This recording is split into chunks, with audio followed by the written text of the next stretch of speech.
मैं इसकी बैंड बजाता हूँ। मेरी बज गई।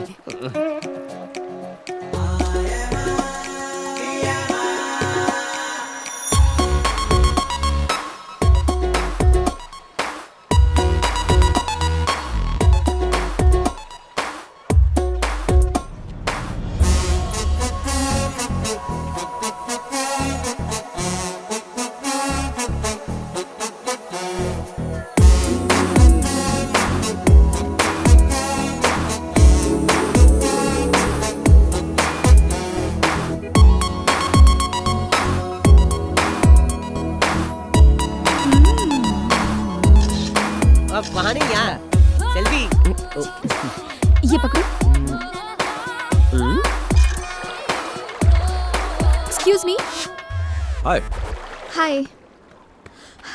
Can you please stand up? Okay. क्या हुआ?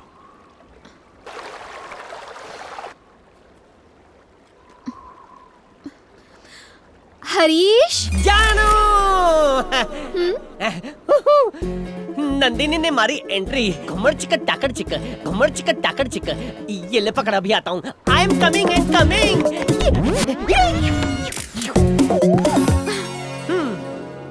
सूछे बकुड़ी। वो पत्थर यहाँ रख दोगे? प्लीज।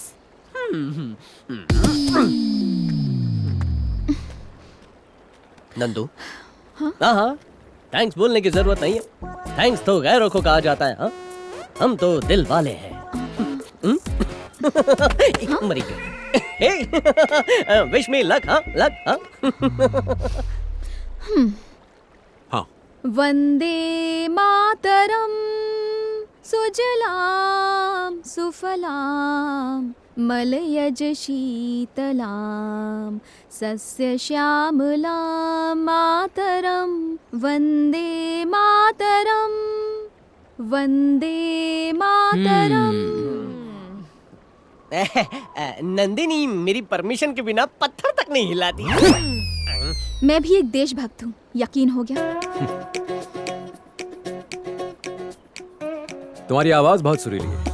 एक्चुअली स्कूल के दिनों से ही मुझे गाने का बड़ा शौक था। उस दिन तुमने अचानक से पूछ लिया तो नहीं गा पाई। काफी अवार्ड मिले हैं मुझे। आप एक सेल्फी हो जाए। कल ली थी ना? नो नो नो, वो सेल्फी तो मैंने कल ही पोस्ट कर दी थी। देखो हम दोनों कितने अच्छे लग रहे हैं, कितने लाइक्स मिले हैं। हम दोनों की जोड़ी कमाल लग रही है ना? ये कमेंट में क्या लिखा है? शायद मेरे बारे में कुछ। हरीश, मेरे बारे में लिखा है। I'll see you soon. Yeah, I'm coming. Jain sir ji, Congratulations. शादी मुबारक हो। शादी? हाँ? किसकी? तेरी डॉक्टर नंदिनी के साथ। सही बोला। बैंगलोर में मेरी शादी है। ITC गार्डन या होटल ताज बुक करने वाला हूँ। बहुत बढ़िया। 2000 भारतीयों को इनविटेशन दिया है। ओके। वेज और नॉन वेज खाना होगा और कॉकटेल पार्टी भी। एंड ऑफ कोर्स तुम्हारे लिए नॉर्थ इंडियन स्टाइल का बढ़िया पंजाबी खाना भी होगा। वाह, ये गल है पाजी। वो इतना अरेंजमेंट कब किया ये तो बताओ पाजी। अरे अरेंजमेंट तुम करोगे पाजी, मैं थोड़े ना करूंगा। बात कर रहा है। मजाक कर रहे हो पाजी। शादी कंफर्म है। आपके लिए एक लेटर है। हाँ। ओए आ गया बाजू वाले टेंट से लव लेटर आ गया। वो दोनों मिलके डॉक्टर डॉक्टर खेलेंगे। Thank you. जय जय। क्या लिखा है? जोर से पढ़ो सर। हमें भी तो बताओ उस लेटर में क्या लिखा है। अरे सर तो चुप्पी हो गए। लगता है लेटर कुछ ज्यादा ही रोमांटिक है।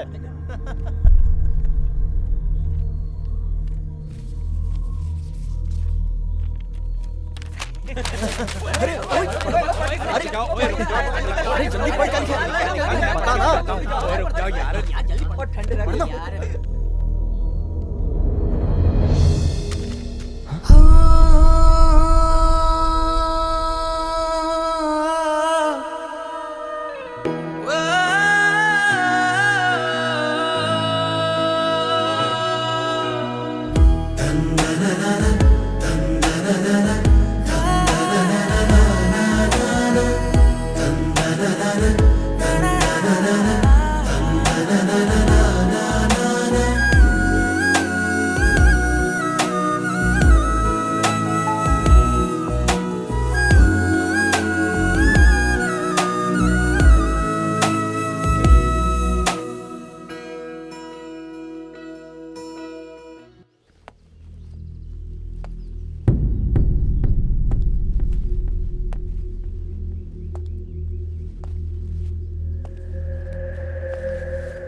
क्या हुआ था?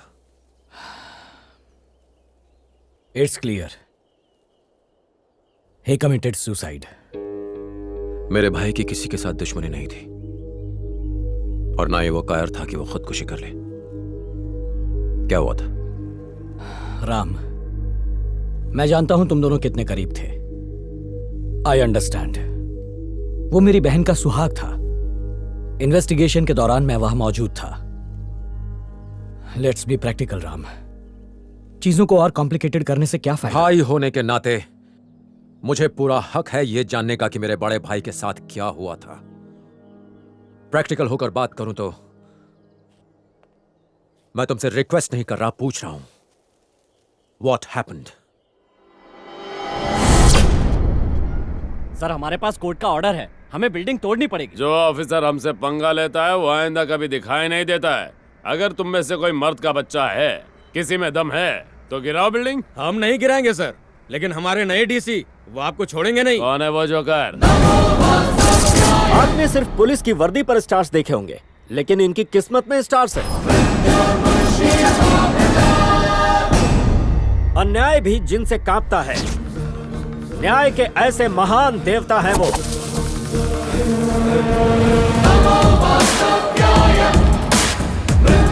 कौन है बे तू?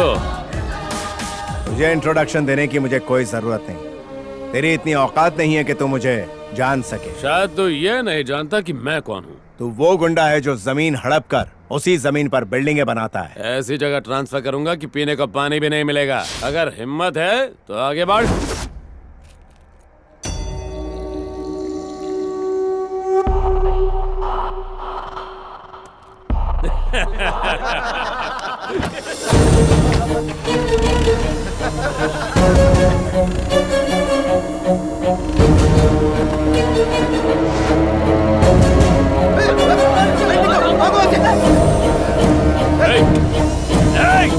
पागल हो गया क्या? ये क्या कर रहा है? जान से मारेगा क्या?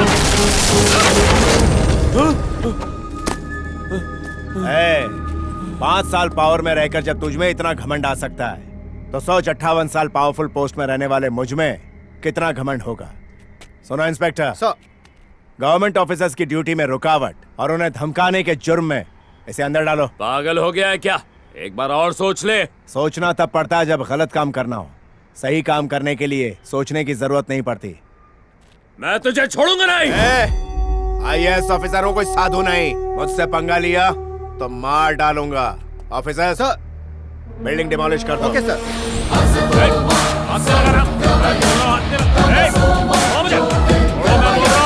कुछ दिनों बाद वो कॉर्पोरेटर जेल से छूट गया और तुम्हारे घर के बाहर आकर हंगामा करने लगा। चल बाहर आना, चूड़ियां पहनी है क्या? छोड़ो रे। तू बहुत पछताएगा। मैं तुझे और तेरे परिवार को मार दूंगा। तुम्हारा भाई बड़ा गुस्से वाला था। जब उसे इस बात का पता चला तो वो बदला लेने कॉर्पोरेटर के घर चला गया।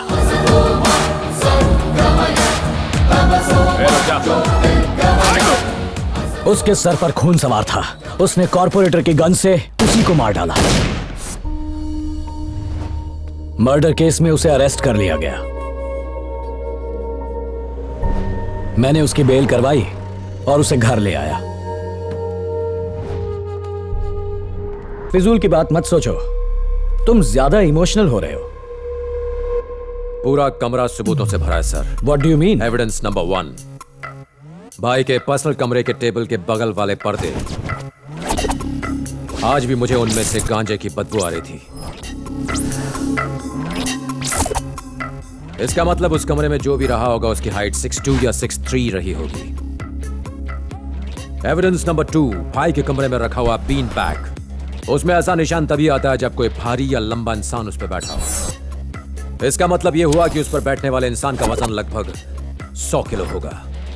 भाई को धूल पसंद नहीं थी, इसलिए वो खिड़की के पास नहीं बैठते थे। अगर बैठे भी होते तो उस पर इतना गहरा गड्ढा नहीं होता। एविडेंस नंबर 3, ये बताइए कि आपको भाई के कंप्यूटर पर किसी की उंगलियों के निशान मिले? रिपोर्ट के मुताबिक तो किसी के नहीं मिले। क्यों? नामुमकिन। उस पर भाई के फिंगरप्रिंट्स तो मिलने ही चाहिए थे। इसका मतलब उस दिन किसी ने इस कंप्यूटर का इस्तेमाल किया था और पूरे फिंगरप्रिंट्स मिटा दिए थे।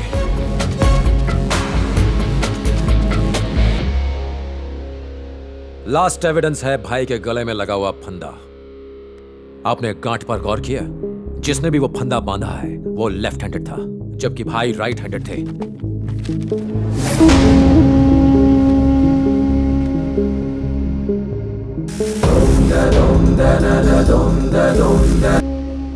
मुझसे इतनी बड़ी गलती कैसे हो गई? सर, हो सकता है कि ये चूक जानबूझकर की गई हो। मैं आपके डिपार्टमेंट को दोष नहीं देता, लेकिन बिना पुलिस के सपोर्ट के एक आईएएस ऑफिसर के मर्डर पर यूं पर्दा डालना बहुत मुश्किल है।